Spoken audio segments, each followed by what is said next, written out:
शेतकरी मित्रांनो, सर्व शेतकऱ्यांना आनंदाची बातमी आहे. पीक विमा संदर्भामध्ये आता कोणत्या जिल्ह्यामध्ये वाटप सुरू झालेलं आहे, त्या संदर्भात संपूर्ण अपडेट आपण घेणार आहोत.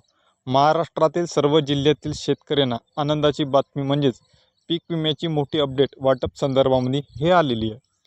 आपलं क्लेम स्टेटस बघितल्यानंतर ज्या शेतकऱ्यांना स्क्रीनवर दिसत असल्याप्रमाणे लाल अक्षरामध्ये तुम्हाला क्लेम पेड असं दिसत असेल, तिचं देवा बघा ॲरो दिसत आहे, त्या ॲरोमध्ये तुम्हाला दिसत असेल क्लेम पेड किती आहे. तर त्या सर्व क्लेम पात्र शेतकऱ्यांना त्यासमोर रक्कम 10,000 किंवा 5,000, 15,000, 20,000 याप्रमाणे त्या लाल अक्षरच्या बॉक्समध्ये जर दिसत असेल तर ते तुमची क्लेम पात्र असून तुमच्या खात्यात पैसे देखील वितरण झालेले आहे. मागील काही दिवसापासून पैसे वितरण हे सुरू झालेले आहे. आपण आपले बँक खाते तपासून बघावे, कारण जो स्टेटस तुम्हाला दिसत आहे 18,900 रुपयाचा हा मंजूर झालेला म्हणजे त्या पीक विमा क्लेम पात्र झालेला आणि त्या पीक विमा कंपनीच्या शेतकऱ्याच्या खात्यामध्ये वितरित केलेले पैसे हे तिथं स्क्रीनवर दिसत आहे. शेतकऱ्याच्या खात्यामध्ये मंजूर होऊन पैशाचे वितरण झालेला हा संपूर्ण मेसेज आहे. आणि पुढील जिल्हे म्हणजेच हिंगोली, नांदेड, परभणी, यवतमाळ यांच्या जिल्ह्यात बहुतांश शेतकऱ्यांच्या अतिवृष्टीमुळे मोठ्या प्रमाणात नुकसान झालेलं होतं. त्या शेतकऱ्यांना पीक विम्या संदर्भामध्ये मोठी आणि महत्त्वाची अपडेट, किती कोटी रुपये शेतकऱ्यांना वाटप करण्यात येणार आहे या संबंधित संपूर्ण महत्त्वपूर्ण माहिती आपण घेणार आहोत.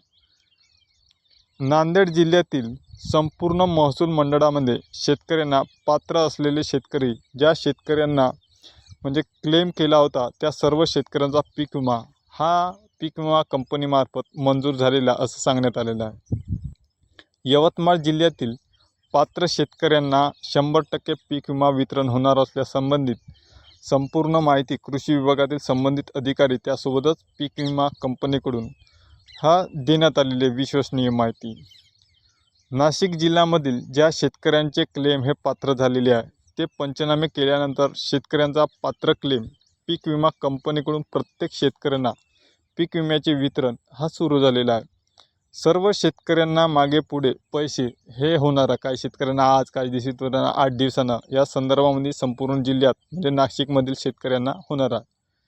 आता वाशिम जिल्ह्याचं बघितलं असतं तर वाशिममधील शेतकऱ्यांना अतिवृष्टीमध्ये नुकसान झालेल्या पूरग्रस्त शेतकऱ्यांना पीक विम्याचा क्लेम पात्र असलेल्या शेतकऱ्यांना पीक विम्याचे वाटप हे सुरू झालेले आहे, अशी माहिती पीक विमा कंपनीकडून देण्यात आलेली आहे. वाशिम जिल्ह्यामध्ये बुलढाणा जिल्ह्यामधील शेतकऱ्यांना आनंदाची बातमी म्हणजे 44 कोटी रुपयाचा पीक विमा हा मंजूर झालेला असून त्या पात्र लाभार्थीच्या खात्यामध्ये वितरण हे सुरू केलेले आहे. आता ज्या शेतकऱ्यांनी पीक विमा काढला होता त्यांनाच पैशाचे वितरण देखील हे होणार आहे. आणि ज्या शेतकऱ्यांचा पंचनामा म्हणजे शेतात येऊन क्लेम केल्यानंतर झालेला अशा शेतकऱ्यांना 44 कोटी रुपयाचा लाभ त्यामधील मिळणार आहे.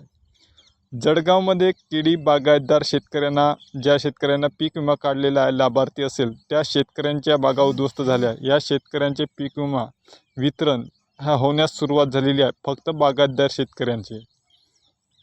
धाराशिव जिल्ह्यातील शेतकऱ्यांना 55 कोटी रुपयाचा पीक विमा वितरण होण्यासंदर्भात मंजुरी मिळालेली आहे. सप्टेंबर महिन्याच्या 10 तारखे ते 15 तारखेच्या दरम्यान सर्व शेतकऱ्यांच्या खात्यात वितरित होण्याची शक्यता हे वर्तविण्यात येत आहे. त्यासोबतच आता ज्या शेतकऱ्यांचं इतर जिल्ह्यातील क्लेम स्टेटस हे 0 दाखवत असेल, आता कुणाला मिळणार नाही ते देखील आपण स्पष्ट बघणार आहोत. आणि ज्या शेतकऱ्यांचं स्टेटसमध्ये पैशाची रक्कम दाखवत असेल त्या शेतकऱ्यांना 100% पीक विम्याचे वितरण होणार आहे.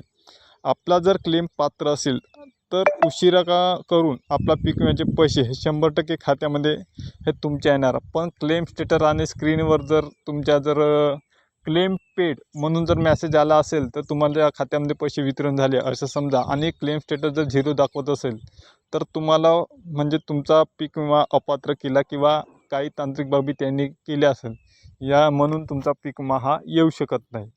तर मित्रांनो, असेच नवनवीन शेती संबंधित पीक विमा संदर्भात व्हिडिओ पाहण्यासाठी व्हिडिओला सबस्क्राईब करा. धन्यवाद.